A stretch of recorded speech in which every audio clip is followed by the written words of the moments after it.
Hello, I'm Diana Castro, and you've tuned in to Leaders with a Mission. And today I have a story that will really amaze you. Someone who's going to help you awaken your faith. So if you are a woman in business, this video is for you. Let me introduce you to someone who's close to my heart. Her name is Marilyn Rousseau. She is a breast cancer survivor, awakening women to live by faith and freedom rather than fear. She's passionate about empowering women to unapologetically prioritize themselves and live a life of purpose. She's a women's empowerment expert, speaker, coach, information technology leader, and a humanitarian. And with you, this wonderful human I have here. Thank you so much. That was beautiful. Thank you for this great introduction. So tell me a little bit about you. And I opened with a cancer survivor, right? Because I think that's your inception story. That's when your world changed. And I feel like it is such an important part of your journey. There was a before and after. Can you share with us what that was like? Absolutely. And really what you said is correct. I feel like that my cancer journey was sort of a rebirth moment. You know, it's as if I buried the old version of me, or said goodbye to the old version of me and just welcome this new person who was starting all over again. So yes, I'd be happy to. So about 4 years ago, I was going about my normal business. Everything was doing well. I went for just a routine annual mammogram. And about 3 days later, I got a call and I received those, 4 words that no woman ever wants to receive. You have breast cancer. Oh my God. And I remember this moment as if it was just yesterday. I remember freezing, wasn't sure of what I heard. And so I go, what? And doctor repeated, I'm sorry, Marilyn, but your biopsy came back and you have breast cancer. At that moment, my entire world came tumbling down, as you can imagine. You know, first of all, I was in complete denial. I'm like, I can't possibly have breast cancer. I don't have a family history. I don't smoke. I don't drink. I'm not overweight. I eat well. As a matter of fact, I only eat organic foods. That can't be. So I immediately went for a second opinion. And maybe about a week later, sat in the doctor's office just to hear the original diagnosis that was given to me. And at that point, Diana, I felt this wave of fear just take me over. I had never felt this type of fear before. All of a sudden, my world felt like it was ending. I said, oh my God. And you know, most people, when you hear the word cancer, first thing that comes to mind is death. Yeah. I'm like, I'm going to die. And my kids, and I've got all these things that I wanted to do, and my new grandson. I just couldn't bear the thought of leaving them behind. And so I've got to say it was the worst time of my life, because the next 3 months that followed, I went into a deep depression. I stopped talking, I stopped eating, I stopped sleeping, pretty much gave up on life. And I remember being at the doctor's appointments with my family, who was very supportive, and just letting them speak for me. I didn't want to say anything. I gave up completely. What was the turning point that, like, where you said, I'm done with this. This diagnosis can say whatever it says. I'm choosing my power back. When was that moment? Oh, yes, that moment. I was laying down in bed. I had just started chemotherapy.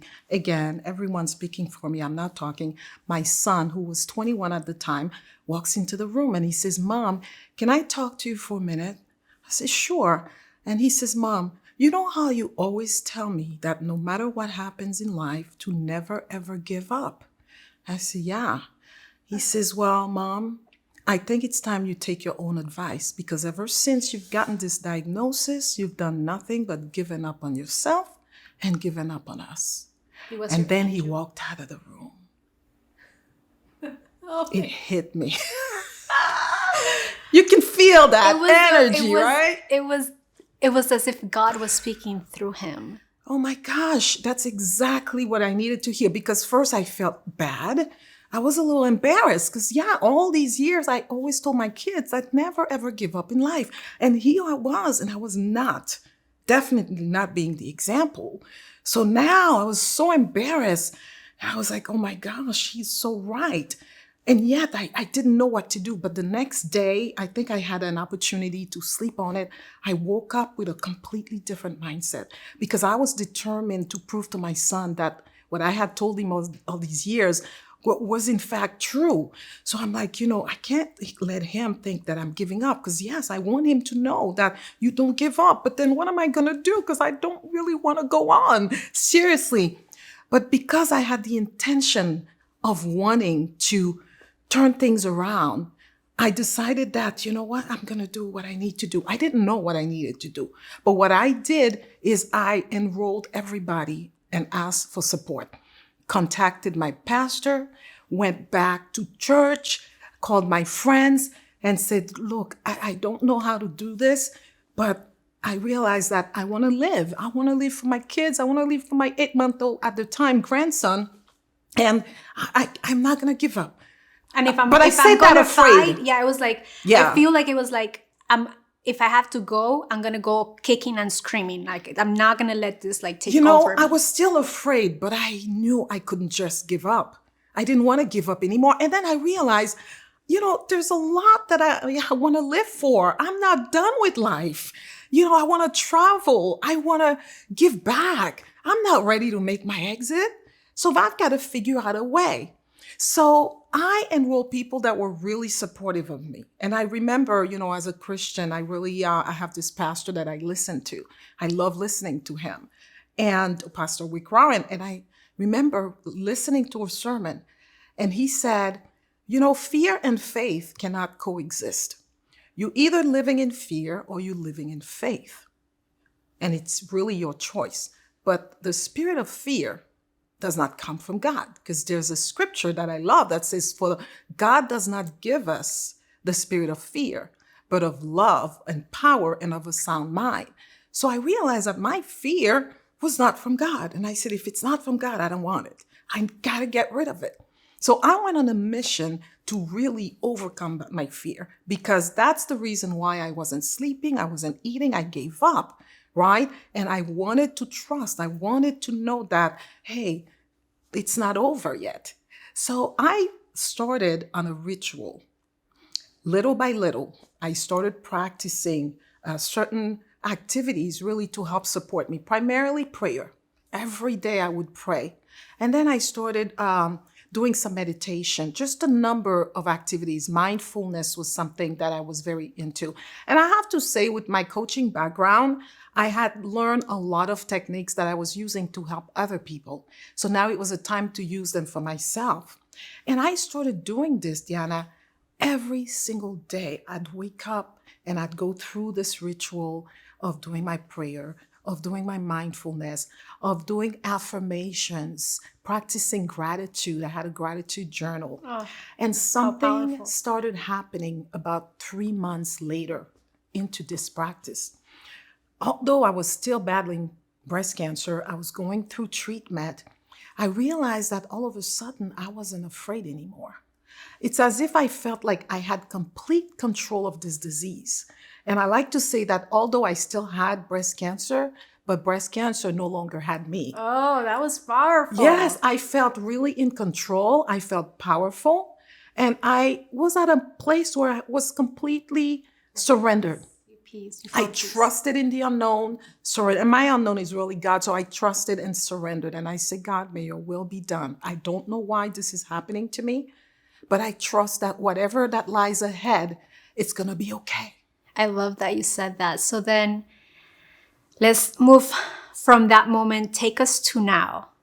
What was the lesson that brought to you, and how are you reaping the fruit of that pain? Absolutely. Number of lessons along that journey, I've got to tell you. But the one that stands out the most is the importance of having faith. Because faith has changed my life completely. It's turned me into someone who just loves to live life, someone who's living fully. And the only thing that has changed is my mindset. That's all. Being able to live in faith means getting rid of worries, no more anxieties, no more allowing fears to hold us back. It's living in freedom. And let me ask you something, because this is kind of like, I'm thinking as you say that, is like, has that truly disappeared? Meaning, like, do you still experience fear? Did that give you tools? Like, is that really true that fear disappears, or is it, how has been your experience with that? Absolutely. I have to tell you that I had a number of fears that were not associated with my experience that have gone away as a result. Because of the work that I did to overcome my fears, for example, I used to have a fear of flying. I have no fear of flying. And I could go on and on. So I believe when you do the work, it affects every area of your life. But what has changed for me now is that, sure, I still experience certain fears, but what has changed is I no longer allow them to hold me back. I love that. Because that is part of, I think that's part of the lesson. It's like, it's not to me, at least the way that I see it is, sometimes we feel like we get rid of fear, and it's kind of like, we, in my experience, we get to master levels of fear. Like, oh, I experienced it, but now I'm conscious about it. Now, like, we get to be like, okay, where is this coming from? It's like we get to auto check with ourselves, right? Do you experience something? Absolutely, yes, because not all fears are bad. When you think of, for example, if we were approached by a lion and we have this fear, this is exactly what we need to kick off that fight or flight, How we, like, there's a healthy dosage. That's a healthy fear. So we're talking about the debilitating fears, the one that holds us from being all that God created us to be, because we have that perception. And the acronym for fear is false evidence appearing real. Nice. So it's this perception that we have that's not a reality. So if we are able to move past it and realize that it's nothing but a perception, and we're able to switch our mindset around it and not allow it to hold us back, now we can move on to really live the life that we were meant to live. Which I love that you say that, because now I feel like you're using that to empower other women. Tell me about that. How are you using all of this juicy insights from your breakdown to this breakthrough to infuse women with, like, this new empowering awakening of their existence? Absolutely. So the first thing that I do is I love to teach from experience. So I teach the lessons that I've personally learned along the way, right? And that's why this became a passion of mine, because of this journey that I was able to go through, really from fear to faith. And I decided, wow, how many women are also living in fear and allowing it to hold them back? There's a saying that the most successful place in the world is the cemetery, because that's where unlived dreams lie. Why? Most of the time we don't go out and live the life that we want because we're so afraid of what people will think, of being criticized, of failure, and all these other fears that we give power to. So my work is to empower women to take their power back and say, I'm not going to allow fear or any of my life circumstances to hold me back. So we develop confidence, we develop the resilience that we need, we develop courage. These are the skills that help you overcome setbacks and traumas, because those will happen. This is life, right? But if we can learn the skills that's going to help us overcome these setbacks and these roadblocks, then we're able to continue the journey so we can get to our highest potential. Which sets me up to the next logical question, which is, in your opinion, what is your personal definition of leadership? My personal definition of leadership is really the ability to not only empower ourselves, but to empower others to be the best that they can be.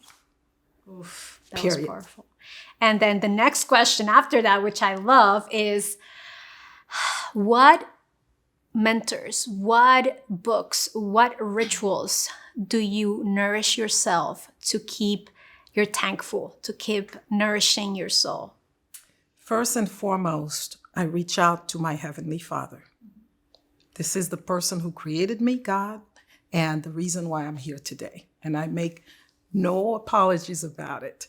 You know, every single day I'm grateful, you know, for everything that God has done for me. But the one person that I really consider as a mentor, although she's never met me, is Oprah Winfrey. I have been following her for well over 30 something years. And, you know, her journey was very similar to mine. See, I'm originally from the highland of Haiti, and I moved to the United States as a teenager and dealt with a lot of, you know, challenges and obstacles. I didn't speak English. There were a lot.